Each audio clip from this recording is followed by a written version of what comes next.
Hi everyone! In this video, I want to show you what happens if you modify the application on the Source tab during the first step of development. This is our new empty application. Let's open the preview and see how it looks. The application looks correct.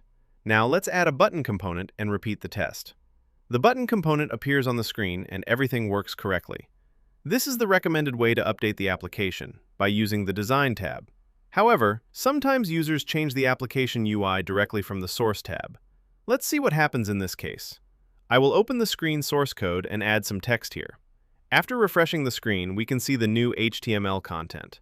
But now, if we update the UI from the Design tab again, for example by adding another button component, and press refresh, we will notice that the new button is not added. The UI in preview mode and the UI in the Design tab are now different. So, what should you do in this situation?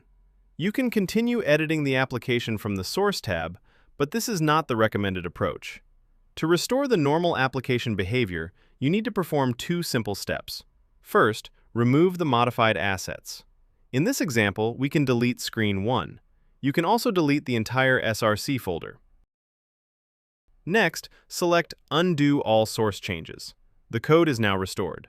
Please note that font of screen 1 is now dark instead of blue.